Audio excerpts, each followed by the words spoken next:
Selamat pagi anak-anak, ketemu kembali dengan Bu Guru dalam pembelajaran daring kelas 5, tema 1, subtema 2. Mudah-mudahan anak-anak dalam keadaan sehat ya di rumah. Nah, sebelum kita mulai pembelajaran, seperti biasa, mari kita berdoa terlebih dahulu agar kita bisa mengikuti pembelajaran dengan baik. Adapun tujuan anak-anak belajar pada hari ini adalah siswa dapat mengetahui macam-macam otot pada manusia. Baiklah anak-anak, nah di layar sekarang ada sebuah gambar. Coba perhatikan gambar itu baik-baik ya. Wah, hebat sekali Pak Bejo itu. Sudah tua, tetapi masih kuat mencangkul. Tulang dan otot tangannya masih kuat mengayun cangkul yang berat.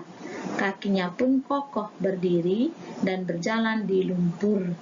Nah, takjub kita sama Pak Bejo ya. Sudah tua, tetapi ototnya masih berfungsi dengan baik.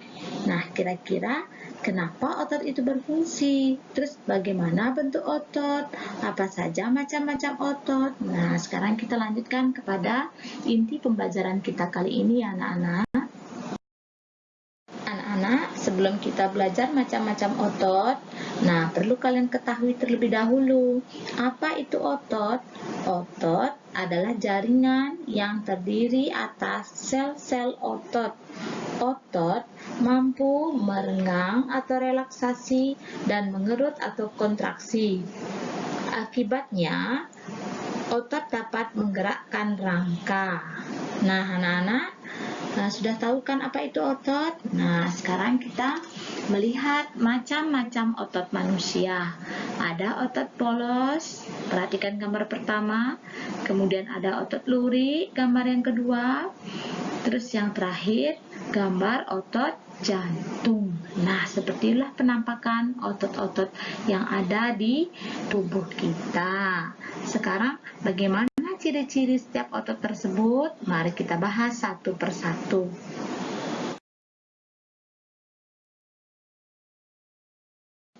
Perhatikan baik-baik anak-anak. Sekarang kita akan bahas ciri-ciri otot polos. Yang pertama, terletak pada organ dalam tubuh. Yang kedua, berbentuk gelendong. Yang ketiga, tidak dipengaruhi otak atau dipengaruhi oleh saraf otonom. Di bawah kesadaran kita ya geraknya otot polos.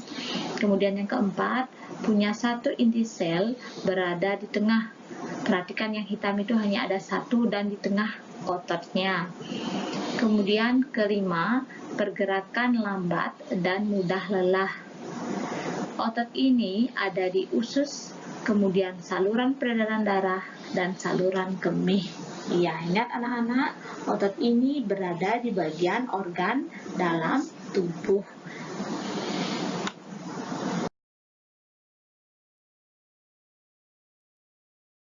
Anak-anak, selanjutnya mari kita bahas ciri-ciri otot lurik. Yang pertama, bentuk silindris dengan garis terang gelap. Nah, perhatikan, silindris itu seperti pipa. Anggap yang warna merah itu seperti pipa. Ada belang-belangnya, hitam merah, hitam merah. Nah, itu ya yang dibilang garis terang dan gelap. Berikutnya, melekat pada rangka. Maka sering otot lurik itu disebut sebagai otot rangka. Ingat ya, rangka itu tersusun atas tulang-tulang. Berikutnya, otot ini cepat dan mudah lelah. Terus yang keempat, bentuknya panjang dan multisel. Multisel itu adalah banyak sel. Berikutnya, inti sel berada di tepi. Nah, perhatikan bagian hitam yang agak panjang itu adalah inti selnya.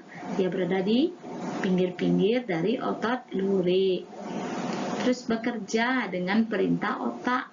Makanya, otot lurik itu adalah otot yang berada di bawah kesadaran kita.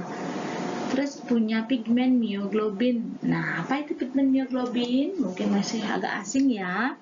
Itu adalah pigmen yang memberi warna pada otot kita sehingga warnanya agak merah. Dan terakhir, di mana bisa temukan otot lurik? Ya, di lengan, paha, punggung, perut, dada, dan pipi. Tolong diingat anak-anak ya, ini namanya otot luri atau otot rangka yang bekerja dengan kesadaran kita. Anak-anak, selanjutnya kita bahas ciri-ciri otot jantung. Dari namanya saja anak-anak pasti tahu ya, otot yang berada di jantung. Apa saja cirinya? Pertama, bekerja tanpa kesadaran. Artinya otot-otot yang berada di jantung itu tidak bisa kita stop atau kita suruh bekerja. Dia bekerja secara otomatis. Kemudian yang kedua, memiliki satu inti berada di tengah. Ya, perhatikan yang warna hitam lintang itu ya. Terus bentuknya silindris seperti pipa atau tabung. Bekerja terus-menerus tanpa istirahat. Nah, kalau otot jantung kita berhenti, berarti orangnya sudah meninggal. Ya, jadi otot kita akan terus bekerja, terutama otot jantung terus bekerja selama manusia itu masih hidup. Dan letaknya tadi sudah kita bahas ya, terletak pada jantung. Dan cirinya yang terakhir adalah punya percabangan. Anak-anak, tahukah kalian gerak apa saja yang dilakukan oleh otot? Iya, banyak sekali anak-anak. Otot kita itu kerjanya sangat payah. Banyak hal yang telah dilakukan oleh otot. Yang pertama, bisa menekuk.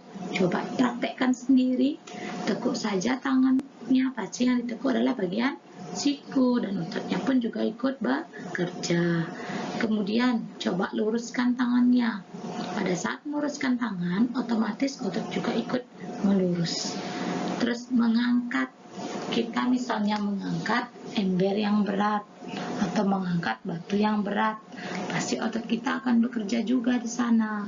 Terus memutar lengan, ya, gerakan seperti orang olahraga ya. Itu yang bekerja adalah otot anak-anak, bukan rangka ya. Berikutnya adalah gerak menjauh. Misalnya, kaki kita, telapak kaki kita gerakkan menjauh dari badan kita. Kita putar-putar telapak kaki. Nah, anak-anak, tahukah kalian gerak apa saja yang dilakukan oleh otot? Iya, banyak sekali anak-anak. Otot itu sangat payah, kerjanya sangat banyak. Yang pertama, bisa melakukan gerak menekuk. Misalnya, kita tekukkan siku, tekukkan lutut kaki kita, dan ruas-ruas jari. Semuanya itu berisi otot. Kedua, kita bisa melakukan gerakan meluruskan. Misalnya, meluruskan apa yang diluruskan? Luruskan siku juga bisa, lutut, ruas-ruas jari. Yang tadinya ditekuk, kita luruskan kembali. Terus yang ketiga, yaitu gerakan mengangkat. Bisa kita mengangkat dengan cara gerakan kepala mengadah. Nah, itu kepala mengadah, kepala di depan ke atas itu kan kita mengangkat ya anak-anak. Kemudian gerak memutar lengan. Misalnya telapak tangan yang bisa mendelungkup, kemudian memutar lengan, kembali lagi dengan tangan mengadah. Ingat anak-anak, memutar lengan, lagi dengan telungkup dan dengan tengadah. Berikutnya gerakan menjauh. Nah, apa itu menjauh? Ya, gerakan tungkai menjauh dari sumbu tubuh. Bahkan setelah menjauh bisa mendekat. Gerakan mendekat yaitu mendekatkan tungkai dengan sumbu tubuh. Anak-anak, tahukah kalian gerak apa saja yang dilakukan oleh otot? Iya, ternyata banyak sekali anak-anak. Otot itu sangat payah karena melakukan banyak gerakan. Yang pertama, bisa gerak menekuk. Yang ditekuk adalah siku, lutut, atau ruas-ruas jari. Berikutnya, gerak meluruskan. Apa yang diluruskan? Karena tadi ditekuk, ya otomatis diluruskan kembali. Siku, lutut, dan ruas-ruas jari. Kemudian kegiatan atau gerakan mengangkat. Misalnya, menengadahkan kepala. Hadap ke atas ya anak-anak. Berikut yang keempat, gerak memutar lengan. Baik itu telungkup ataupun menengadahkan tangan. Berikutnya, gerak menjauhkan. Menjauhkan itu biasanya tungkai ya dari pangkal paha sampai ke bawah itu bisa digerak-gerakkan, diputar. Bisa bergerak menjauhkan, berarti ada gerakan mendekatkan, tungkai juga yang digerakkan ya anak-anak. Nah, itu tadi beberapa gerakan yang bisa dilakukan oleh otot. Nah, agar manusia tetap bisa melakukan gerakan itu, tentu kita harus menjaga dan merawat otot tubuh kita. Kira-kira bagaimana saja caranya?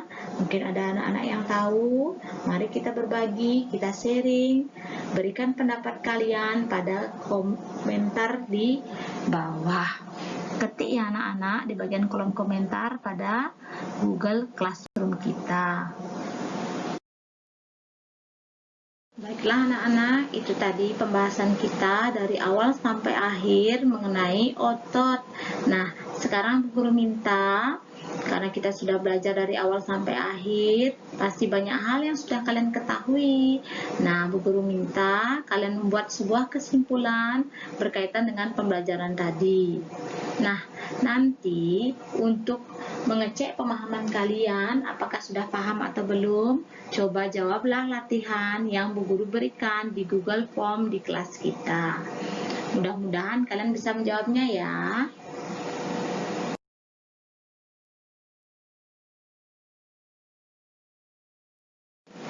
Baiklah anak-anak, sampai di sini dulu pembelajaran Bu Guru hari ini. Terima kasih atas perhatian kalian. Sampai jumpa di kelas berikutnya. Selamat pagi.